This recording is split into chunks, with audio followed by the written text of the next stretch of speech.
अस्सलाम वालेकुम जी, जहांगीर खान आपकी खिदमत में हाजिर है। इस वक्त हम मौजूद हैं पार्लियामेंट हाउस, जहां पर इस वक्त सभी की नज़रें इस इमारत के ऊपर हैं, इस बिल्डिंग के ऊपर है, क्योंकि आज काफ़ी अरसे बाद एक बार फिर पाकिस्तान तहरीके इंसाफ और हुकूमत यानी पीडीएम की जमातें सर जोड़कर बैठने जा रही हैं।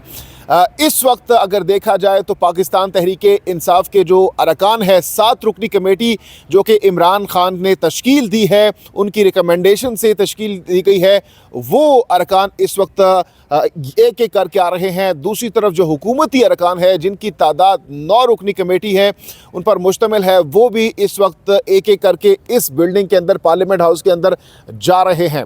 11:30 बजे का वक्त दिया गया था और अरकान इस वक्त तकरीबन पहुंच चुके हैं और कुछ के आने का इंतज़ार किया जा रहा है। लेकिन मिलियन डॉलर क्वेश्चन ये है कि क्या इन मुज़ाकरात का कोई नतीजा निकलेगा, क्या इन मुज़ाकरात का कोई फ़ायदा होगा, या फिर सिर्फ़ और सिर्फ नशिस्तन बर्खास्तन होंगी। और ये मामला जिस तरीके से पिछले साल 2023 मई के पहले हफ्ते में मुज़ाकरात हुए थे, यही इसी बिल्डिंग में पीटीआई और हुकूमती अरकान के दरमियान, उस वक्त तो हमने देखा कि किसी भी तौर पर कोई कंसेंसस, कोई इत्तेफाक राय नहीं हुआ था। लेकिन अब की बार, अब से कुछ लम्हे पहले, जो हामिद रज़ा हैं, जो कि पीटीआई की कमेटी में शामिल हैं, मुज़ाकराती कमेटी का हिस्सा है, उनसे हमारी बात हुई है। उनसे हमने कुछ चीदा सवालात किए हैं इन्हीं मुज़ाकरात को लेकर। उनका क्या कहना था, सबसे पहले उनकी गुफ्तगू सुने, उसके बाद बिलाल अब्बासी साहब से हम बात करते हैं। इरफान सिद्दीकी साहब ने तो कहा हम बड़े खुले दिलो दिमाग के साथ जा रहे हैं मुल्क की तरक्की के लिए, पीटीआई के क्या मौक़िफ़ है? हम भी खुले दिल के साथ जा रहे हैं मुल्क की तरक्की के लिए ही, लेकिन अपने एजेंडे से पीछे नहीं होंगे। तो खान साहब की तो दो ही चीज़ें हैं जी, जुडिशल कमीशन है 9 मई का, 26 नवंबर का, और सियासी असीर कैदियों की रिहाई। आज के मुज़ाकरात के बाद इमरान खान से मिलने जा रहे हैं खान साहब से इस मुलाकात के बाद? देखिए, हमारी कोशिश तो पूरी है कि खान साहब से मिले बगैर तो कुछ भी नहीं होगा ना। जो भी बात होगी वो खान साहब को तो कॉन्फिडेंस में लेना जरूरी है ना। हुकूमत के कुछ लोग कह रहे हैं कि बानी पीटीआई की रिहाई का मामला इसमें मुज़ाकरात में शामिल नहीं होगा, तो फिर क्या इसके बगैर मुज़ाकरात आगे बढ़ सकते हैं? पीटीआई सियासी असीर कैदियों में सबसे पहला नंबर बानी पीटीआई का है। हमारे मुतालबे के अंदर वो चीज़ शामिल है। और दूसरा ये बताएं कि क्या इस मामले पर आपको लगता है कि एस्टैब्लिशमेंट ऑन बोर्ड है? ये तो हुकूमत जवाब दे जनाब, जो कहती है कि ताकत का मरकज़ उनके पास है, फैसले वो कर सकते हैं। मेरा ख्याल है वही जवाब दे तो बेहतर होगा। तो आज इब्तदाई तौर पे कुछ चार्टर ऑफ डिमांड आप लेके आए हैं, कोई मुतालबात की सूरत में, या अभी सिर्फ सारी चीज़ें आ गई हैं जनाब? कितने पर उम्मीद है मुज़ाकरात को लेकर? इब्तदा है, मैं कोई ऐसी बात नहीं करना चाहता जिससे मुज़ाकरात सबूताज हों। Let's hope for the best. Thank you sir, thank you sir, thank you sir, thank you जी। तो साहिबजादा हामिद रज़ा साहब की गुफ्तगू आपने सुनी और हमने कोशिश की कि उनसे पूछा जाए कि उनकी इस वक्त इंटेंशन क्या है, लेकिन वो काफ़ी ज़्यादा इस वक्त होपफुल हैं, बहुत ज़्यादा पॉजिटिव माइंड के साथ इन मुज़ाकरात में हिस्सा लेने के लिए पहुँचे हैं।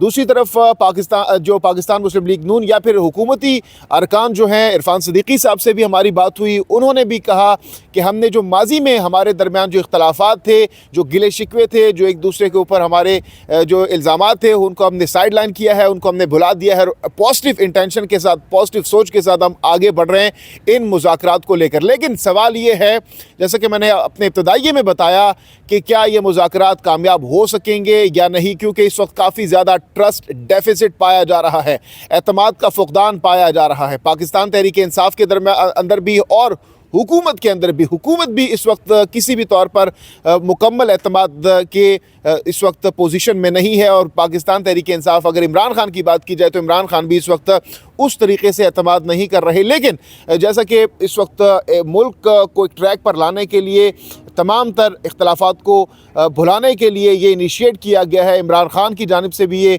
बड़े दिल का मुजाहरा किया गया है और उन्होंने कहा है कि हम बैठने के लिए तैयार हैं अगर हुकूमत संजीदा होती है। अगर हुकूमत संजीदगी का मुजाहरा करती है तो उसके बाद ये मुज़ाकराती कमेटी जो पाकिस्तान तहरीक इंसाफ की 7 रुकनी अरकान पर मुश्तमिल है, उसके बाद ये अडियाला जाएंगे। ख्वाहिश का इजहार किया है कि अडियाला जाकर इमरान खान से मुलाकात करेंगे, उनके सामने तमाम तर आज जो चीज़ें होंगी वो खान साहब के सामने रखी जाएंगी और उसके बाद फिर दोबारा से इमरान खान डिसाइड करेंगे कि क्या मुज़ाकरात को आगे लेकर जाना है या फिर मुज़ाकरात ठप हो जाएंगे आज के इस पहले दौर के बाद। ये खान साहब फैसला करेंगे। बिलाल अब्बासी साहब मेरे साथ मौजूद हैं। बिलाल अब्बासी साहब, क्या लगता है, ये मुज़ाकरात पहले भी हो चुके हैं मुतादिद बार, अब की बार एक नए माहौल के साथ 9 मई भी हुआ, इस दौरान जब लास्ट टाइम मुज़ाकरात हुए तो उसके बाद 9 मई भी हुआ, 26 मई भी हुआ, इंतखाबात भी हुए। What next? कितने आपको लगता है एज ए जर्नलिस्ट के अब की बार ये मुज़ाकरात कामयाब हो पाएंगे, और क्या इस वक्त सोच लग रही है आपको दोनों फ़रीक़ैन की? जहांगीर साहब थैंक यू। देखें, अनसर्टेनिटी है मुल्क में, महंगाई है। जब तक ये मामलात, अगर ये हुकूमती रहनुमा या अपोजिशन के लोग एक पेज पर नहीं इकट्ठे होते, तब तक ये मुल्क आगे नहीं चल सकता। और इसका एहसास इस्टेब्लिशमेंट को भी हो चुका है, हुकूमत को भी हो चुका है, और ख़ास तौर पर पाकिस्तान तहरीक इंसाफ को भी हो चुका है, जिसकी इस वक्त पॉपुलैरिटी जो ग्राफ है बहुत हाई है। आप और मैं आज से 2 दिन कबल एक साबिक लेफ्टिनेंट जनरल के घर में भी मौजूद थे इंटरव्यू के लिए, तो उन्होंने भी यही कहा था कि पिछली तलखियाँ बुलानी चाहिए, ग्रैंड रिकॉन्सिलिएशन की तरफ जाना चाहिए अगर मुल्क में खुशहाली आनी है, अमन आना है, और मुल्क को पॉजिटिव वे की तरफ लेके जाना है। ठीक है, बहुत बहुत शुक्रिया। बिलाल अब्बासी साहब हमारे साथ मौजूद थे। तो again, once again the $1 million question is कि खान साहब आज के इस पहले मुज़ाकराती दौर के बाद क्या बात करेंगे अपने अरकान से? क्या वो जो पाकिस्तान तहरीक इंसाफ की मुज़ाकराती कमेटी के अरकान है वो खान साहब को कन्विंस कर पाएंगे, मुतमईन कर पाएंगे इस बात पर कि जो खान साहब ने कहा है कि वो सिविल नाफरमानी की कॉल देंगे, उस हवाले से क्या वो मज़ीद हुकूमत को टाइम दे सकते हैं, या फिर क्योंकि आज ये मुज़ाकराती दौर से ही मशरूत किया गया था कि अगर मुज़ाकरात में कोई पेशरफ्त होती है, हुकूमत की इंटेंशन वाज़े होती है कि उनकी क्या सोच है, तो उसके बाद इसको मज़ीद तूल भी दिया जा सकता है, इसका मज़ीद जो है इसमें तौसी भी की जा सकती है। तो इस वक्त सब की नज़रें पार्लियामेंट हाउस पर है, और पार्लियामेंट हाउस के मुज़ाकराती दौर के बाद फिर दोबारा से नज़रें अडयाला जेल पर होंगी कि वहाँ पर इमरान खान क्या फ़ैसला करते हैं, क्या डायरेक्शंस देते हैं, क्या हिकमत अमली अपनाते हैं।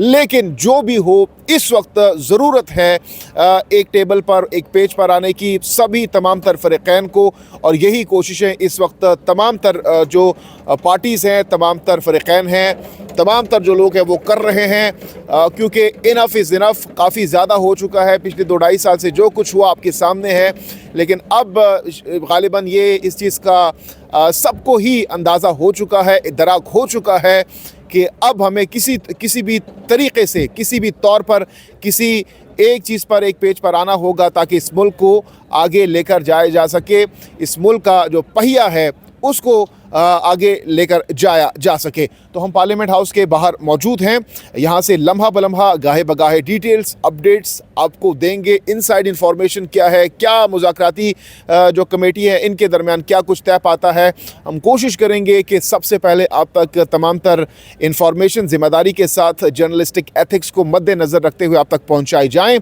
तो इस हवाले से हम आपको अपडेट्स देते रहेंगे, और उसके बाद हम कोशिश करेंगे जो अडयाला की सिचुएशन है वो भी आपके सामने रखें। हमारी कोशिश होती है कि फील्ड से आपको लम्हा बलम्हा, गाहे बगाहे, ज़िम्मेदाराना रिपोर्टिंग आप तक पहुंचाते रहें, करते रहें। तो फ़िलहाल जहांगीर खान को दीजिए इजाज़त, अपनी कीमती राय का इज़हार ज़रूर कीजिएगा। अल्लाह हाफ़िज़ नासिर।